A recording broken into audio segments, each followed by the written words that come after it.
Mr. Speaker, I yield myself such time as I may consume. Gentleman's recognized. Mr. Speaker, after 7 years of campaigning against the Affordable Care Act, congressional Republicans have finally produced what they cynically describe as a replacement plan. Sadly, however, this bill will unravel all of the progress we made under the ACA, including expanding access to health insurance to 22 million Americans and improving the quality of coverage and care for tens of millions more. It nearly doubles the amount of uninsured people in this country, cuts Medicaid by almost $900 billion, and weakens the Medicare Trust Fund. That was bad enough, but the last-minute changes to this bill are astonishing and appalling.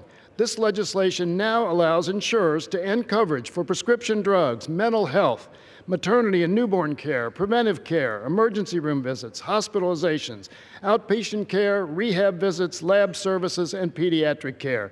That's not progress, that's not a fix, that's a potential health crisis for every American.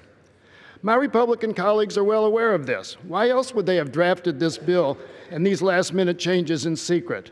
Why else would complicated legislation affecting the lives of millions be sent to the floor just 2 weeks after it was introduced, with no congressional hearings, not a single one, on a bill that impacts the health care of nearly every American family?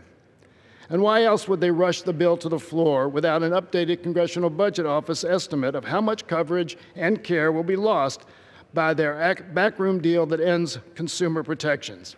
I get it. I wouldn't want to, nor would I know how to justify giving nearly $1 trillion in tax cuts to corporations and the wealthy, paid for by threatening the health and well-being of millions and millions of American families. And who's getting these huge windfalls? Companies like Amgen, annual profits of more than $3 billion. Medtronic, annual profits of more than $6 billion. And Gilead Sciences, $13 billion in profits in 2016 alone.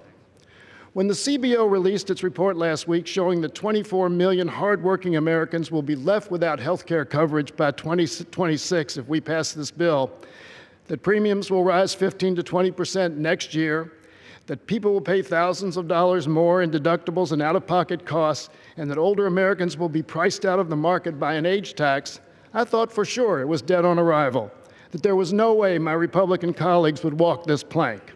But here they are, and they are trying to take millions of American families with them. 14 million Americans will lose health coverage next year if this bill is approved.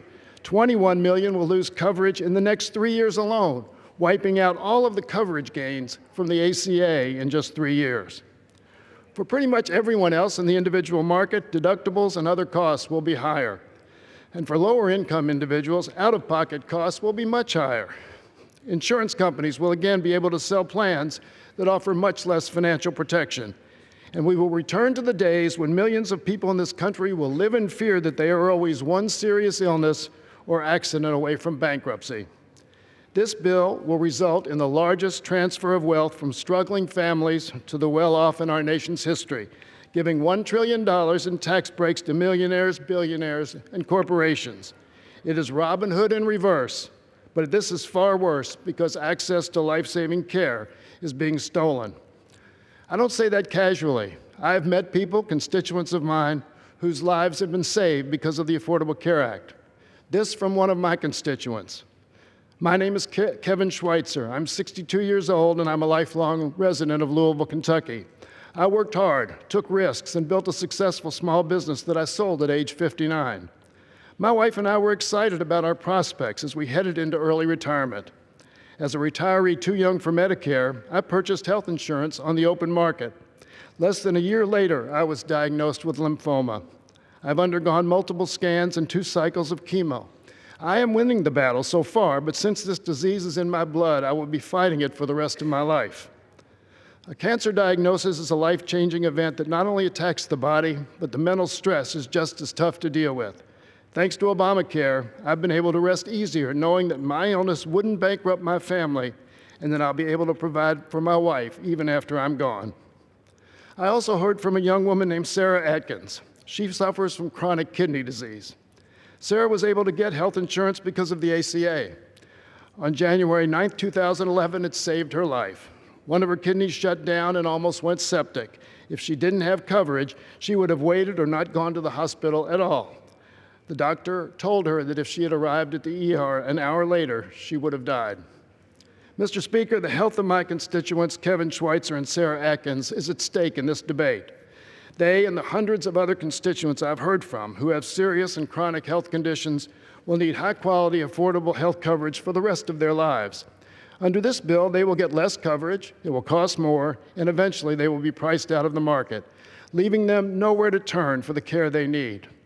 And that's not all. Because of the last-minute changes to this bill, insurers will be able to sell stripped-down coverage to weed out people with pre-existing conditions. They will be able to refuse, for example, to offer coverage for chemotherapy drugs and cancer treatments, insulin pumps, hospital stays, and prescription drugs that treat chronic conditions across the board. Basically, if you have a serious health problem, the care you need may not be available to you at all. When the American people were promised by President Trump and Republican congressional leadership that their existing coverage would be preserved and that everybody would have insurance and it would be less expensive and much better, they understandably believed they would be treated much better than this. None of those promises are in this bill. In fact, the opposite of every one of those promises is what's in this bill. Those were promises made to every family in our congressional districts, and this bill fails them at every turn. Mr. Speaker, I urge my colleagues to oppose this legislation, and I reserve the balance of my time. Gentleman reserves the balance of his time.